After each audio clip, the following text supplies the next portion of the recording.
രാജ്യത്തെ ഗ്രാമീണ തൊഴിൽ ഇടങ്ങളിൽ വലിയ വിപ്ലവകരമായ മാറ്റം സംഭവിപ്പിച്ചുകൊണ്ടിരിക്കുന്ന ഒരു പരിപാടിയാണ് തൊഴിലുറപ്പ്. അത് ദേശീയ തൊഴിലുറപ്പ് പദ്ധതിയായി തുടങ്ങി മഹാത്മാഗാന്ധി ദേശീയ ഗ്രാമീണ തൊഴിലുറപ്പ് പദ്ധതിയായി മാറി. അത് മൻമോഹൻ സിംഗിന്റെ കാലത്താണ് അത് സീരിയസ് ആയി വന്നത്. നരേന്ദ്രമോദിയുടെ കാലത്തും അത് തുടർന്നു. ഇന്നിപ്പോൾ കേരളത്തിലും ഇന്ത്യയിലാകെ വലിയ തോതിലാണ് ഇത് നമ്മുടെ തൊഴിലുറപ്പ് പദ്ധതി നടപ്പിലാക്കുന്നത്. ഒരുപാട് ആസ്തികൾ തൊഴിലുറപ്പിൽ നിർമ്മിച്ചിട്ടുണ്ട്. ഒരുപാട് പരിസ്ഥിതി സംരക്ഷണ പ്രവർത്തനങ്ങൾ നടന്നിട്ടുണ്ട്. ഒരുപാട് ആളുകൾക്ക് തൊഴിൽ കൊടുത്തിട്ടുണ്ട്. ഇതെല്ലാം ഇതിൻ്റെ പോസിറ്റീവ് കാര്യങ്ങളാണ്, യാതൊരു തർക്കവുമില്ല. പക്ഷേ ഇതിന് നെഗറ്റീവ് കാര്യങ്ങൾ കൂടി കാണാതെ പോകാനാകില്ല. ഞാൻ 2 വീഡിയോ തൊഴിലുറപ്പിനെ കുറിച്ച് ചെയ്തിരുന്നു. രണ്ടും വൈറലായി കഴിഞ്ഞു. ആദ്യത്തെ വീഡിയോ എന്ന് പറയുന്നത് CAG കൺട്രോളർ ഓഫ് ആർട്ടി ജനറലിൻ്റെ ഒരു ഒബ്സർവേഷനുമുണ്ട്. അവർ ചില പഞ്ചായത്തുകളിൽ പോയി ഈ പഠനങ്ങൾ നടത്തിയപ്പോൾ വ്യാപകമായ അഴിമതി ഉണ്ടെന്ന് അവർക്ക് മനസ്സിലാക്കി കേരളമാകെ തൊഴിലുറപ്പിൽ ഓഡിറ്റ് ചെയ്യണം എന്നൊരു നിർദ്ദേശം അവർ വച്ചിട്ടുണ്ട്, കേന്ദ്ര ഗവൺമെന്റിന് കൊടുത്തിട്ടുണ്ട്. രണ്ടാമത്തെ ഒരു വിഷയം, അത് ഞാൻ ചെയ്തത് ഫാക്ട് ചെക്ക് പോലെ ചെയ്തതാണ്. ശരിയാണോ തെറ്റാണെന്ന് അറിയാത്തതുകൊണ്ട് ഫാക്ട് ചെക്ക് പോലെ ചെയ്ത അത് ചെയ്തപ്പോഴാണ് നിരവധി തൊഴിലുറപ്പ് സ്ത്രീകളും മേറ്റുമാരും എല്ലാം എന്നെ വിളിച്ചു വലിയ പരിതാപകരമായ സങ്കടപരമായ കാര്യം പറഞ്ഞപ്പോഴാണ് ഇതിന്റെ അഴിമതികളെ കുറിച്ച് ഞാൻ രണ്ടാമതൊരു വീഡിയോ ചെയ്തത്. ആ രണ്ടാമത്തെ വീഡിയോയും വൈറലായി എന്ന് മാത്രമല്ല ധാരാളം ആളുകൾ അതിൻ്റെ പുറത്തും എന്നെ വിളിച്ചു. ഇന്ന് രാവിലെയും കുറച്ച് പേർ എന്നെ വിളിച്ചിരുന്നു. അവർ പറയുന്ന കേൾക്കുമ്പോൾ വീണ്ടും വീണ്ടും ഞെട്ടിക്കുന്ന കഥകളാണ്. അപ്പോൾ എന്താണ് എൻ്റെ പ്രധാനപ്പെട്ട പ്രശ്നം? ഒന്ന്, മേറ്റുമാരുടെ തെരഞ്ഞെടുപ്പ് എന്ന് പറയുന്നത് വളരെ ഗുരുതരമായ പ്രതിസന്ധി ഉള്ളതാണ്. അവർ ചില പഞ്ചായത്തുകൾ പറയും SSLC പാസ്സായാലേ മേറ്റുമാരായിട്ട് നിൽക്കാൻ പറ്റൂ. 20 തൊഴിലാളികൾക്ക് ഒരു മേറ്റ് എന്നുള്ള കൺസെപ്റ്റാണ്. അത് 20 തൊഴിലാളികൾ എന്നുള്ള ചിലടത്ത് 30 ആക്കി. എന്തിനാണെന്ന് നമുക്കറിയില്ല. അതിന് പറയുന്ന ന്യായം 20 തൊഴിലാളികളിൽ 2 പേർ മാറി ഒരാൾ ലീവ് എടുത്താൽ അടുത്ത ആളിന് കൊടുക്കണം. അപ്പോൾ 2 പേരില്ലാതെ വന്നാൽ 18 പേര് തൊഴിലായി പോകില്ല. 20 പേരും തൊഴിൽ ചെയ്യണമെന്നാണ് നിയമം. 20 പേരുണ്ടെങ്കിലേ പറ്റുള്ളൂ എന്നാണ് നിയമം എന്നൊക്കെ പറഞ്ഞ് ഇങ്ങനെ പല രൂപത്തിൽ ന്യായം പറഞ്ഞ്, അല്ലെങ്കിൽ ഒരു മേറ്റുമായും തൊഴിലും കൂടെ ചേർത്ത് ചെയ്യാൻ പറ്റുമെന്നൊക്കെ ആലോചിച്ച് നിയമം ഉണ്ടാക്കുന്നതിന് പകരം എന്തായാലും ഒരാൾ ലീവായാൽ 2 പേര് ലീവായാൽ 18 പേർക്കും ജോലി കിട്ടാത്ത സ്ഥിതി. ഇനി 20 പേരേ ഉള്ളൂവെങ്കിലും അവർക്ക് ജോലി കിട്ടത്തില്ല. 30 പേര് വേണം ചില പഞ്ചായത്തുകൾ. അങ്ങനെ അതിലൊരു ഒരു ഉടായ്പ വന്നിട്ടുണ്ട്. അത് കഴിഞ്ഞാൽ ചില പഞ്ചായത്തുകളിൽ, പ്രത്യേകിച്ച് വടക്കായിട്ടൊക്കെയുള്ള ചില പഞ്ചായത്തുകൾ പറയുന്നത് SSLC പാസ്സായാലും മേറ്റാവാൻ പറ്റും. അപ്പോൾ SSLC പാസ്സായവർ ചെല്ലുമ്പോൾ പറയും നിങ്ങൾക്ക് പ്രവർത്തി പരിചയമില്ല. അപ്പോൾ വീണ്ടും വേറെ കുറച്ച് പേരെ വെച്ചിട്ടുണ്ട്, പ്രവർത്തി പരിചയമില്ലാത്തവരെ വെച്ചിട്ടുണ്ട്. അതെന്തിനാന്ന് ചോദിക്കുമ്പോൾ, SSLC പാസ്സായാലെന്ന് ചോദിക്കുമ്പോൾ അവർക്ക് പ്രവർത്തി പരിചയമുണ്ട്. എന്നാൽ പ്രവർത്തി പരിചയമുള്ളവർ ചെല്ലുമ്പോൾ SSLC പാസ്സാവണം. SSLC പാസ്സായവർ ചെല്ലുമ്പോൾ പ്രവർത്തി പരിചയം വേണം. എന്നാൽ ഇത് രണ്ടുമില്ലാത്ത ആളുകളെ വെച്ചിട്ടുമുണ്ട്. ഇതാണ് ഇതിൻ്റെ ഒരു തമാശ. ഇതിൻ്റെ ലിസ്റ്റ് കൊടുക്കുന്നത് പലപ്പോഴും രാഷ്ട്രീയ പാർട്ടികളാണ്. എല്ലാ പാർട്ടികൾക്കും അതിനകത്ത് പങ്കുണ്ട്. അവർ ഏത് പാർട്ടിയാണോ പ്രാദേശികമായി ഭരിക്കുന്നത് അവരാണ് ആളെ കൊടുക്കുന്നത്. ഇനി അവരാളെ കൊടുക്കുന്നത് മാത്രമല്ല, ചില പഞ്ചായത്തുകൾ ഇപ്പോൾ ADS CDS തൊഴിലുറപ്പിനെ കുടുംബശ്രീയുമായി ലിങ്ക് ചെയ്തിട്ടുണ്ട്. കുടുംബശ്രീ അയൽക്കൂട്ടമായി കുടുംബശ്രീ അയൽക്കൂട്ടത്തിൽ അംഗമായാൽ മാത്രമേ ഇതിനകത്ത് ജോലി കിട്ടുകയുള്ളൂ. ADS ആണ് ഇതിൻ്റെ ഈ ആളുകളെ തീരുമാനിക്കുന്നത്. CDS ആണ് ഇതിനെ അപ്രൂവ് ചെയ്ത് കൊടുക്കേണ്ടത്. ചിലയിടത്താണെങ്കിൽ CDS ADSും ഒക്കെ ഒരു പാർട്ടി, കാരണം ഇതിന് തെരഞ്ഞെടുപ്പുണ്ടല്ലോ കുടുംബശ്രീയിൽ. പഞ്ചായത്ത് വേറൊരു പാർട്ടി. രാഷ്ട്രീയ പാർട്ടിയിൽ തെരഞ്ഞെടുപ്പ് നടക്കുന്നത് പോലെയാണ്, വളരെ മത്സരത്തോടു കൂടിയാണ് കുടുംബശ്രീ തെരഞ്ഞെടുപ്പ് നടക്കുന്നത്.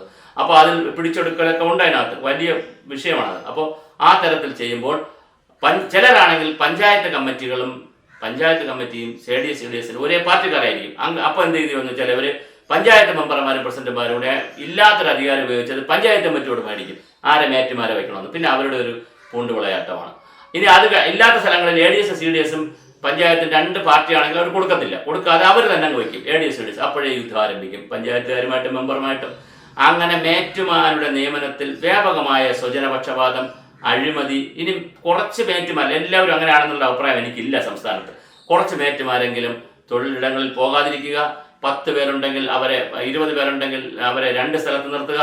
എന്നിട്ട് ഒരിടത്ത് പോകും, ആദ്യ സമയം പോകും, 10 മിനിറ്റ് അവിടെ നിന്നിട്ട് അടുത്ത സ്ഥലത്ത് പോകും, അവിടെ 10 മിനിറ്റ് നിന്നിട്ട് അവരോട് പറയും ഇവിടെ ഉണ്ടെന്ന്, ഇവരോട് പറയും അപ്പുറത്തുണ്ടെന്ന്.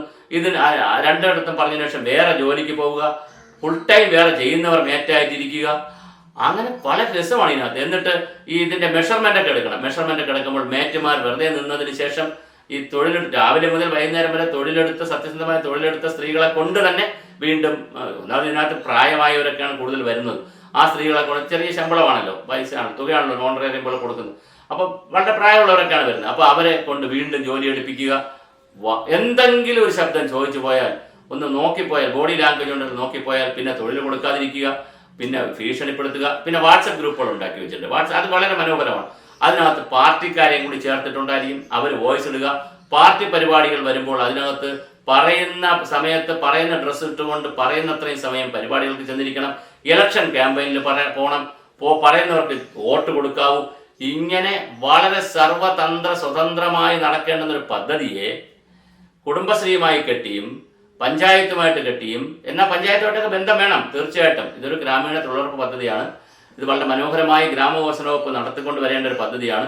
അതിനൊരു മിഷൻ സംസ്ഥാന അടിസ്ഥാനത്തിലുണ്ട്, ജില്ലാ അടിസ്ഥാനത്തിൽ സംവിധാനമുണ്ട്, കോൺട്രാക്ട് അടിസ്ഥാനത്തിൽ, കരാർ അടിസ്ഥാനത്തിൽ ഒരുപാട് ആളുകളെ പോസ്റ്റ് ചെയ്തിട്ടുമുണ്ട്. മനോഹരമായ ഒരുപാട് പ്രവർത്തനങ്ങൾ ചെയ്യാൻ സാധ്യതയുള്ളതാണ്. നടക്കുന്നുമുണ്ട്, കുറേ പ്രവർത്തനങ്ങൾ നടക്കുന്നുണ്ട്, അതിനകത്തൊന്നും ഒരു തർക്കമില്ല. ഒരുപാട് പ്രവർത്തനങ്ങൾ ഞാനും കാണുന്നതാണ്. കേരളത്തിൽ സഞ്ചരിക്കുന്ന യാത്ര ചെയ്യുകയൊക്കെ ചെയ്യുന്ന ആളാണല്ലോ. അപ്പോൾ എനിക്കും തൊഴിലുറപ്പിൻ്റെ ഒരുപാട് കാര്യം കാണാൻ പറ്റിയിട്ടുണ്ട്. പക്ഷേ അതേസമയം ഇത്തരത്തിലുള്ള അകത്തളങ്ങൾ നടക്കുന്ന കാര്യങ്ങൾ കൂടി കറക്റ്റ് ചെയ്താൽ മാത്രമേ ഇതിൽ സുതാര്യത വരികയുള്ളൂ. പിന്നെ സോഷ്യൽ ഓഡിറ്റ് സംവിധാനം എന്ന് പറഞ്ഞ് തൊഴിലുറപ്പിന് ഒരു സോഷ്യൽ ഓഡിറ്റ് ഉണ്ട്. ഞാനൊരു ഗ്രാമസഭയിൽ പോയപ്പോൾ അവിടെ 2 ബുക്കിൽ എന്നെ കൊണ്ട് ഒപ്പിടിച്ചു. എന്താ 2 ബുക്കെന്ന് ചോദിച്ചു. ഒന്ന് തൊഴിലുറപ്പിൻ്റെ സോഷ്യൽ ഓഡിറ്റ് ബുക്കാന്ന് പറഞ്ഞു, അതിനും ഒപ്പിടിക്കുന്നു. രണ്ടാമത്തെ ഗ്രാമസഭയുടെ ഒപ്പം വരുന്നു. ഇതിലേതാ ഗ്രാമസഭ? അത് ഒറിജിനൽ ഗ്രാമസഭയാണത്.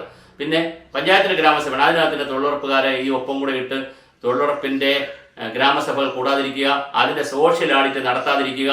ചുമ്മാ ഗവൺമെൻറ് ഓഫ് ഇന്ത്യക്ക് കുറേ റിപ്പോർട്ടുകൾ കൊടുക്കുന്നു, കുറേ പരിശീലനം നടത്തുന്നു, കിലയിൽ അവിടെ ഇവിടെയൊക്കെ വിളിച്ച് ബാധവരാതെ പവർ പോയിന്റ് പ്രസന്റേഷൻ അടിച്ച് മറിച്ച് തള്ളും. പക്ഷെ ഫീൽഡിൽ ഒന്നും നടക്കുന്നില്ല, അല്ലെങ്കിൽ വികലമായിട്ടാണ് നടക്കുന്നത്. അതിനിടയിലാണ് ഈ സ്വജനപക്ഷപാതവും ഈ അഴിമതിയും നടക്കുന്നത് എന്നുള്ളത് വളരെ വ്യാപകമാണ്. അടിയന്തരമായി ഇതിനെക്കുറിച്ച് അന്വേഷിക്കാൻ പിന്നെ പഞ്ചായത്ത് രാജിൻ്റെ വിജിലൻസും ഫിനാൻസ് ഡിപ്പാർട്ട്മെൻറ്റിൻ്റെ വിജിലൻസും ഇത് അന്വേഷിക്കേണ്ടതാണ്. അല്ലെങ്കിൽ ഒരു സ്വതന്ത്ര ഏജൻസി ഓംബുഡ്സ്മാനൊക്കെ പരാതി കൊടുത്തിട്ടൊന്നും ഒരു കാര്യമില്ല എന്നുള്ളതാണ് അറിയുന്നത്. വളരെ സ്വതന്ത്രമായ ഒരു പദ്ധതിയായി ഇതിനെ മാറ്റണം. സുതാര്യമായി നടക്കട്ടെ. ലക്ഷക്കണക്കിന് ആളുകൾക്ക് വീണ്ടും ജോലി കിട്ടട്ടെ. നമുക്ക് വീണ്ടും കാത്തിരിക്കാം.